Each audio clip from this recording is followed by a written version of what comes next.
MDCAT chemistry MCQ series में कुछ further questions को स्टडी करते हैं। क्वेश्चन है कि one molecule of oxygen has same mass as.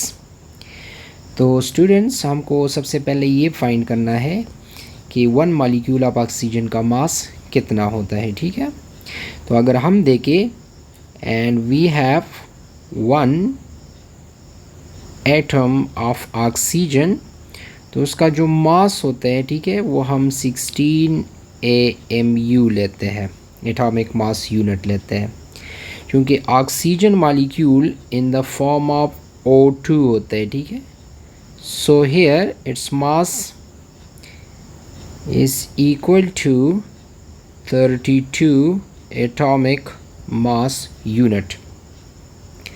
तो हमको दी गए ऑप्शन में से ये फिगर आउट करना है कि कौन से ऑप्शन में मास हमारे पास एक सब्सटेंस का 32 AMU आता है, but not in grams. Because अगर हम इस मास को ग्राम्स में लिखेंगे 32 ग्राम, तो वो ऑक्सीजन मॉलिक्यूल के 1 मोल का मास कंसिडर हो जाएगा। ठीक है, यहाँ पे हमको मेंशन है कि 1 मॉलिक्यूल ऑफ ऑक्सीजन का मास है, तो वो किस के साथ जो है नीचे दिए गए ऑप्शन में जो है वो मैच कर रहा है, यानी 32 AMU कौन से वाले ऑप्शन में आ रहा है, हम इसको फिगर आउट करते हैं। ठीक है, तो अगर हम देखें तो यहाँ पे पहले ऑप्शन में हमको गिवन है 8 मोल्स ऑफ हीलियम। हीलियम के अगर 1 मोल का मास देखें तो उसके 1 मोल का मास जो होता है हीलियम का, ठीक है, वो 4 ग्राम पर मोल होता है। और हमको यहाँ पे गिवन है कि 8 मोल्स है, तो ये बन जाएगा 32 grams, but not in the atomic mass unit.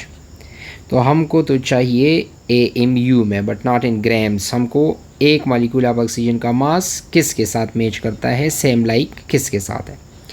दूसरे ऑप्शन में हमको गिवन है 16 मोल्स ऑफ H2। तो अगर हम H2 के 16 मोल का मास देखते हैं तो ये बन जाएगा हमारे पास 1 मोल ऑफ H2 का जो मास होता है वो 2 ग्राम पर मोल होता है। सो वी हैव 16 मोल्स, तो 16 मल्टीप्लाई करेंगे, so we get again 32 grams for 16 moles of hydrogen. अब अगर हम तीसरे ऑप्शन की तरफ आते हैं तो तीसरे ऑप्शन में हमको गिवन है 2 molecules of CH4। So if we look to CH4, अगर हम मीथेन के इस मॉलिक्यूल को देखते हैं और इसका मास फिगर आउट करते हैं 1 मॉलिक्यूल का, ठीक है, 1 मॉलिक्यूल, तो कार्बन 1 एटम मास होता है 12, और उसके साथ 4 हाइड्रोजन भी अटैच है मॉलिक्यूल बनने में। ठीक है, CH4 के मॉलिक्यूल बनने में, तो 1 hydrogen atom is 1 AMU and there are 4 hydrogen, तो ये दोनों मिलके ऐड होके आ जाएगा 16 AMU is a mass of 1 molecule of methane. तो अगर हम C ऑप्शन को देखते हैं MCQs में, तो 2 मॉलिक्यूल्स ऑफ मीथेन गिवन है, तो 2 मॉलिक्यूल्स ऑफ मीथेन का मास कितना हो जाएगा, so 16 AMU is for 1 molecule, and if we have 2 molecule then it's mass is equal to 32 AMU। It mean कि 1 molecule of oxygen has the same mass as that of 2 molecules of methane. ठीक है, got it dear students? So the correct option is option C। Okay, अगर हम option D के ऊपर भी देखें, ठीक है, ताकि उसका भी हमें थोड़ा बहुत नॉलेज हो, तो यहाँ पे गिवन है 1 gram atom of sulphur. 1 gram atom concept को हम मोल कंसेप्ट कहते हैं। ठीक है, this represent 1 mole of sulphur, जो कि 32 ग्राम के बराबर होता है। सो इस correct option is option C। Hope so आपको समझ आ गया होगा। ठीक है, हम नेक्स्ट क्वेश्चन की तरफ बढ़ते हैं। नेक्स्ट सवाल है कि how many grams of carbon dioxide produce by decomposing 10 moles of zinc carbonate। अगर हम इस सवाल को देखें तो ये सवाल हमको मोल मास कन्वर्जन जो स्टेशोमेट्रिक प्रॉब्लम्स होते हैं, ठीक है, स्टेशोमेट्री में जो स्टेशोमेट्रिक प्रॉब्लम्स होते हैं जिसमें हम मोल मोल कन्वर्जन, मोल मास कन्वर्जन, मास मास कन्वर्जन, मोल वॉल्यूम कन्वर्जन, इस तरह के न्यूमेरिकल्स पढ़ते हैं, ठीक है, रिएक्शन वाइज।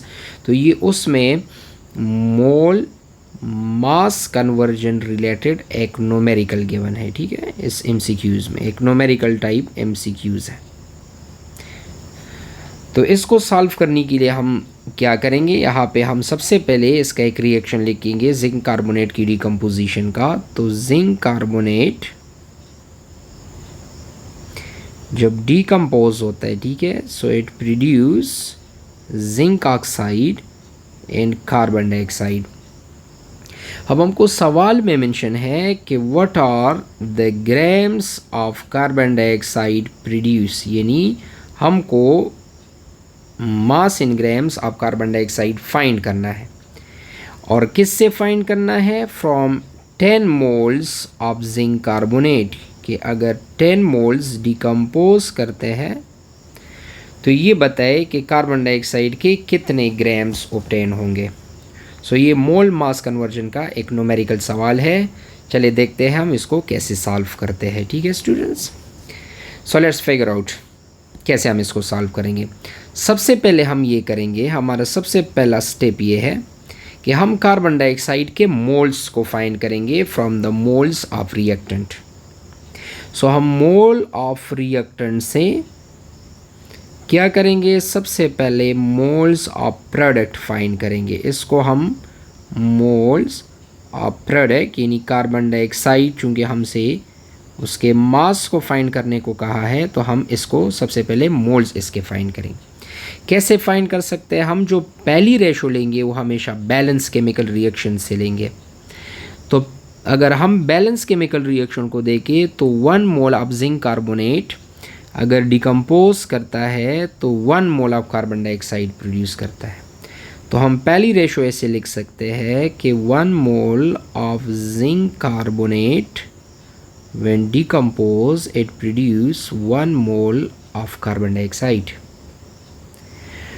सो अब हम सेकंड रेशो के लिए क्वेश्चन की तरफ आते हैं। क्वेश्चन में हमको मेंशन है 10 मोल्स डिकम्पोज करते हैं।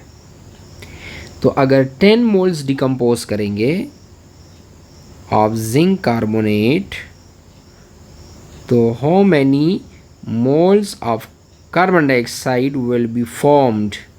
तो यहाँ पे मैं लगा रहा हूँ एक्स, इन इसको हमको फिगर आउट करना है, मालूम करना है। ये क्रॉस मल्टीप्लाई हो जाएगा स्टूडेंट्स, और क्रॉस मल्टीप्लिकेशन पे हमारे पास आ जाएगा एक्स यानी moles of carbon dioxide that's equal to ये 1/1 time 10। So we will get here 10 moles of carbon dioxide जो कि प्रोड्यूस होंगे from 10 moles of zinc carbonate to decompose. अभी हमको इन्हीं 10 मोल्स ऑफ कार्बन डाइऑक्साइड को मास इन ग्राम में कन्वर्ट करना है। तो स्टूडेंट्स हमारे पास फार्मूला है मास इन ग्राम्स को मालूम करने के लिए कि हम मोल्स लेंगे उस सब्सटेंस के और उसको मल्टीप्लाई करेंगे उसी सब्सटेंस के मोलर मास के साथ।